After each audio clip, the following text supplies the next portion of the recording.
ඔගොල්ලෝ එකතු වෙලා ඉන්න සයිකට් TV එඩියුකේෂන් YouTube නාලිකාව මගින් ගෙන එන Microsoft Excel සිංහලෙන් කියන වීඩියෝ සීරීස් එකේ දෙවෙනි වීඩියෝ එකත් එක්ක ඊට කලින් අපි Microsoft Excel සිංහලෙන් කියන වීඩියෝ සීරීස් එකේ පළවෙනි වීඩියෝ එක අප්ලෝඩ් කරලා තිනවා. ඔයගොල්ලන්ට මේ කාඩ් එක මම දාලා තිනවා. පළවෙනි වීඩියෝ එකකින් අපි කතා කරේ Microsoft Excel ගැන පොඩි දිනීම ඒ වගේම Microsoft Excel වල ඉන්ටර්ෆේස් එක ගැන පොඩි දුන්නා තියෙනවා. ඉතින් Microsoft Excel සිංහලෙන් කියන වීඩියෝ සීරීස් එකේ දෙවෙනි වීඩියෝ එකේදී මේ වීඩියෝ එකකින් අපි කතා කරන්නේ data ගැන. අපි බලමු Microsoft Excel data entry එක ගැන. දැන් අපි කිව්වා මේ ස්ප්‍රෙඩ්ෂීට් එකට data enter කරන්න කලින් මේ සෙල් එක ඇක්ටිව් කරගන්න ඕන කියලා. එහෙනම් සෙල් එක ඇක්ටිව් කරගන්න අපි කරන්නේ මේ උඩ mouse එක ගෙනිච්චා ඒ අදාළ සෙල් එක select කරා. දැන් සෙල් එක ඇක්ටිව්. මේ data සෙල් එක වුණා ඔයගොල්ලන්ට කිසිම data එකක් මේ ස්ප්‍රෙඩ්ෂීට් එකට enter කරන්න බැරි වුණා. ඉතින් මේ සෙල් එකකට දාන්න පුළුවන් data වර්ග මොනවද? ප්‍රධාන වශයෙන් මේ data groups තුනක group එකක් label අනිත් group එක values ඊළඟට සූත්‍රය නැත්නම් formula. අපි කතා කරමු මේ එක group එක ගැන වෙන වෙන. label යටතට අයිති වෙනවා type කරන අකුරු. ඒකට letters කියනවා. letters label ගන්නට අයිති වෙනවා. ඒ විතරක් නෙවෙයි numbers. ඊට පස්සේ විශේෂ සංකේත නැත්නම් special characters කියලා තියෙනවා. ඔයගොල්ලෝ දැක්කත් වෙනවා.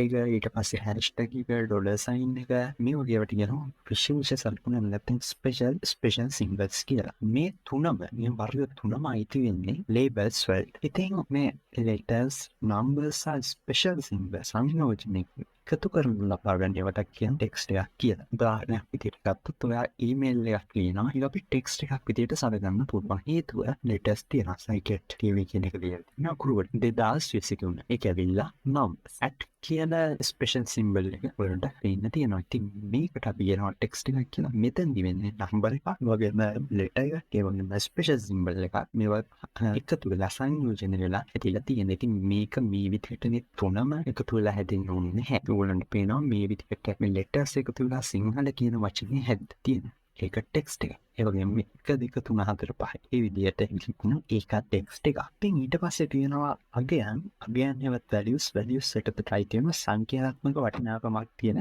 දත් දාන්නක් විදිහට දත්තකින් දශම සංඛ්‍යා ඊට පස්සේ භාග සංඛ්‍යා ප්‍රතිශත සංඛ්‍යා දිනය වෙලාවක් යම් මුදල් ප්‍රමාණයක් කරන්සිය මේවයි තියෙන values කියන ගණිත. දැන් තියෙනවා සූත්‍ර කියන formula.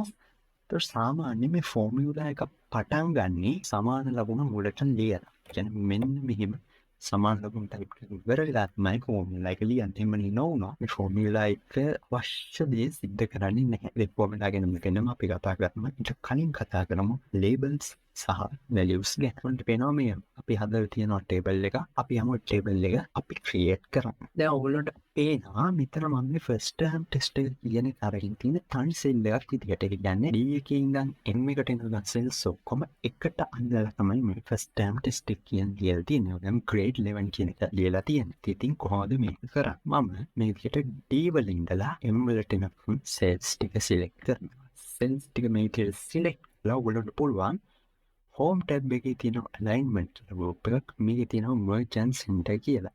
ඉතින් මේ option එක අපි මේ merge and center select කරනම ඔයගොල්ලන්ට පේනවා මේ cells කොට තනි cell එකක් පිටේට පත් වෙනවා කියලා. ඉතින් ඕකම අපිට ආයිමත් යට cell එකටත් මේ විදිහටම center කරන්න පුළුවන්.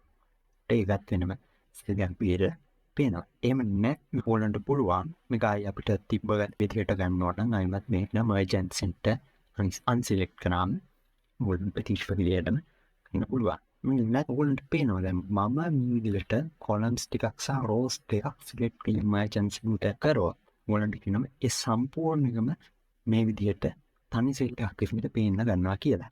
දැන් අපිට එහෙම නෙවෙයි නේ grade එකයි term එකයි වෙන rows දෙකෙන් ලියන්න. ඉතින් අපි කරන වැඩේ ඔයගොල්ලන්ට පේනවා මේ arrow එකක් තියෙනවා.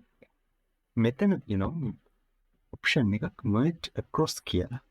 එහෙම කරාම ඔයගොල්ලන්ට පේනවා හරහාට විතරයි මේ විදිහට cells ටික across වෙන්නේ. මේ විදිහට rows දෙක across වෙන්නේ. ඉතින් ඊළඟට අපි බලමු කොහොමද මේකේ data ටික enter කරන්නේ කියලා. ඉතින් ඉස්සෙල්ලා අපි first term test සහ grade 11 කියන දෙක දැන් ලියමු. ඉතින් ඔයගොල්ලන්ට පේනවා මේ enter කරලා තියෙන text එක letters සහ numbers වලින් සමන්විත text විදිහට තමයි මේවා එන්ටර් කරලා තියෙන්නේ. ඉතින් මේවා මේ විදිහට එන්ටර් කරාට පස්සේ ඒක ඩිෆෝල්ට් සෙටින් එක විදිහට අලයින් වෙන්නේ වම් පැත්තට. ඔයගොල්ලන්ට කරන් තියෙන මේ විදිහට සිලෙක්ට් කරලා සෙන්ටර් එකට අලයින් කරගන්න පුළුවන්. දැන් ඔයගොල්ලන්ට පේනවා මම මෙතන කලර් කරලා තියෙනවා මේ තද කුඩ පාටකින් සහ ලා කුඩ පාටකින් මේක කරන්නේ කොහොමද? ඔයා සිලෙක්ට් කරනවා මේ සෙල් එක. මෙතන තියෙන ඔයගොල්ලන්ට ෆොන්ට් සෙක්ෂන් එකේ ෆිල් කලර් කියලා. ඉතින් ඒක මම තද කුඩ පාට සිලෙක්ට් කරනවා. ඊට පස්සේ ඊළඟටත් ඒ විදිහටම සිලෙක්ට් කරනවා ෆිල් කලර් එක ලා පාට නැත්තේ ලා පාට අරගෙන ෆිල් කරනවා. දැන් ඒ ඕනකට පුළුවන් මේ විදිහට මම මේ වගුව අතරම සබ්ජෙක්ට් කෝඩ් එක කියන එක ඇරින්න අනිත් ටික මේ මම සම්පූර්ණ කරනවා. මේ ලකුණු දීලා තියෙන ටික සිලෙක්ට් කරනවා සහ control C එහෙම නැත්නම් right click කරලා අපිට copy කරගන්න පුළුවන්. ඊට පස්සේ අපි මෙතනට paste කරනවා.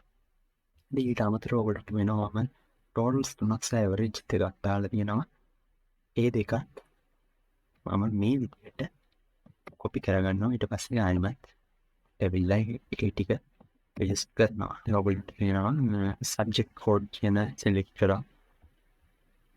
දැන් අපි paste කළා. දැන් ඔයගොල්ලන්ට වෙනවා මම data ටිකක් enter කරලා තියෙනවා. ඉතින් විශේෂත්වයක් තියෙනවා. දැන් මෙතන මේ අපි දීලා තියෙනවා විශේෂ ප්‍රණාම ටික ඒ වගේම ළමයින්ගේ නම් ටික දීලා තියෙනවා. මේ හැම එකක්ම align වෙලා තියෙන්නේ මම පැත්තට ඒවා ළමයින්ගේ නම් ටික විශේෂ ටික මේවා සිබලින් ෆිටිච් ටෙක්ස්ට් විදියට තමයි යන්නේ. ඉතින් ඔයගොල්ලන්ට දැන් ප්‍රශ්නයක් තියෙනවා. දැන් මේ උඩ තියෙන first time test එක grade 11 කියන එක මම මේකට මිනුම් කළු පාටින් බෝඩර් එක වැදිලා නැහැ. මම මොකද කරන්නේ මම මේක select කරා. ඊට ගියා මෙතන font group එකේ දෙනවා border settings එකෙන් ගියා මම පාට ඕන මම දකුණු පැත්තට විතර බෝඩ් එක දෙන්න පුළුවන්. එහෙම නැත්නම් වම් පැත්තට විතර බෝඩ් එක දෙන්න පුළුවන්. පල්ලෙහාට විතරක් උඩට විතරක් දෙන්න පුළුවන්. එහෙම නැත්නම් බෝඩ් එකක් නොතියින්න පුළුවන්. උඩ පහළ වම දකුණ සහ මැද උඩම බෝඩර්ස් දෙන්න පුළුවන්. මේ all borders select කරාම. හරි මම දැන් ඔයගොල්ලන්ට තියෙන ටෙක්ස්ට් එක ටයිප් කරනවා ටෙක්ස්ට් එකක් එන්ටර් කරාම ඒක left align වෙන්නේ කියලා. දැන් ඔයගොල්ලන්ට පේනවා මම මේකේ ලකුණු දාලා තියෙද්දි මේ ලකුණු ටික එන්ටර් වෙලා තින්නේ right align වෙලා. ඒක තමයි values වල තියෙන විශේෂත්වය. values enter කරාම ඒ ටික enter වෙන්නේ right align වෙලා. දැන් මේ අපි දීලා තියෙන පූර්ණ සංඛ්‍යාව විතරයි. දශම සංඛ්‍යාව තුනක් වෙලාවක් දවසක් තුනක් උන්ට පේන විදිහට default මේක set වෙන්නේ right align වෙලා. දැන් අපිට පුළුවන් මේක මේ date select කරලා middle align කරගන්න නැති left align කරගන්න. නමුත් මේක default align වෙන්නේ right align තමයි default තියෙන්නේ. text එකක් align වෙනවා වම් පැත්තට value එකක් align වෙනවා දකුණු පැත්තට. ඔයාලට පේනවා මේ sub code කියන තමයි ඉස්තියල්ති මම ඒක all borders කරගන්නවා. මම කරන්නේ දැන් මේ තියෙන අංක පිළිවෙලට විෂයන් පිළිවෙලට එක දෙක තුන හතර පහ දාගෙන යන 0.1 0.2 0.3 0.4 0.5 0.6 බින්දුව කියන එක එතන පෙන්වන්නේ නෙමෙයි වෙනුවට ඔයගොල්ලන්ට පෙන්වනවා 1 2 3 4 5 6 right align වෙලා තියෙන්නේ. ඇයි මෙහෙම වෙන්නේ? මේ numbers කියන එක default එකක් විදිහට සාමාන්‍යයෙන් පෙන්වන්නේ number එකක් type කරන් තියෙන value එකක් විදිහට. ඉතින් බින්දුව කියන එක value එකක් විදිහට ඒගොල්ලෝ ගණන් ගන්නේ ඔයගොල්ලන්ට පේනවා. ඊට අමතරව අපි ගත්ත ටෙලිෆෝන් නම්බර් එකක් දෙමු. පින් අපි දෙමු ටෙලිෆෝන් නම්බර් එකක් ගන්න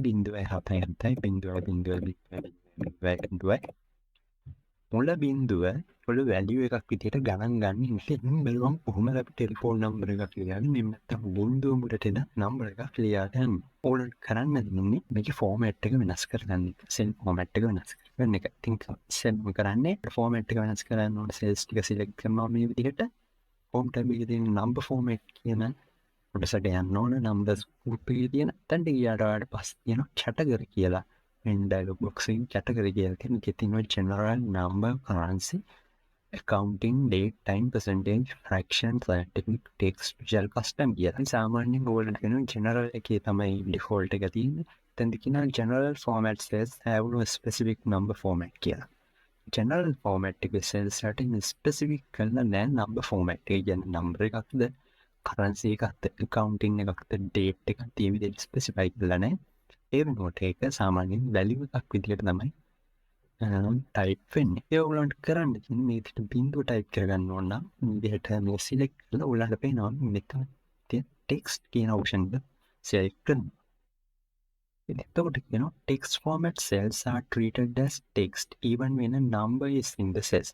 ඒ කියන්නේ අපි සෙල් එක ෆෝමැට් කරනකොට ටෙක්ස්ට් එකක් විදිහට ටෙක්ස්ට් එකේ තියෙන සෙල් එකේ ලියලා තියෙන නම්බර් එකත් select ඉන්නේ ටෙක්ස්ට් එකක් විදිහට. ඊට පස්සේ අපි මේක සිලෙක්ට් කරලා මේක ඕකේ කරනවා. ඊට ඔයගොල්ලන්ට කියනවා මේක දෙක තුනක් මේක left align වුණා.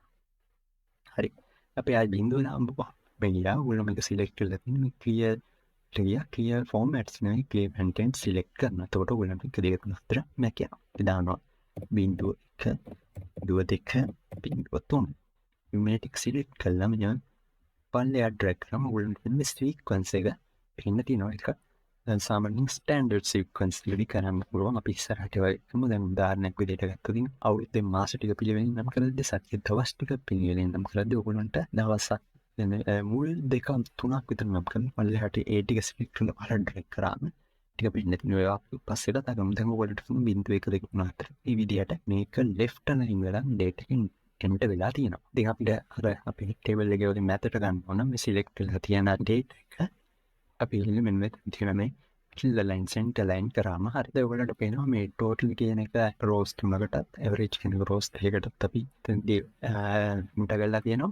මෙතනදී අපි ක්‍රම 3කට total එක හොයන්න ක්‍රම 2කට average එක හොයන්න කියලා දෙනවා. ඉතින් ඒක අයිති වෙන්නේ ඔකට functions හා formulas අවශ්‍ය වෙනවා. ඒ ගැන වෙනම විස්තර කරන්න ඕන. ඒක ටිකක් ඇහෙන්න විස්තර කරන්න තියෙන දෙයක් formulas කියමු. ඉතින් ඒකත් මේ වීඩියෝ එකේම විස්තර කරන්න ගියම මේ බීටි ටික වැඩි වෙන නිසා මෙතන මේ වීඩියෝ එක නවත්තනවා. ඊළඟ වීඩියෝ එකකින් අපි formulas ගැන උගලන්ට විස්තර කරමු. අද වීඩියෝ එකකින් ඔයගොල්ලෝගේ අදහස් පහල comment section එකේ comment කරන්න. ඔගේ අපි channel එක subscribe කරන්න. ඔගේම මේ වීඩියෝ share කරන්න. ඔයගොල්ලෝගේ යාළුවන්ට දැනුවත් කරන්නත් අමතක කරන්න එපා. ඉතින් ඊළඟ වීඩියෝ එක ඉක්මනින් හමු වෙන බලාපොරොත්තු වෙන අදට සමුගන්නවා. ඔයගොල්ලෝ හැමෝටම සුබ දවසක්.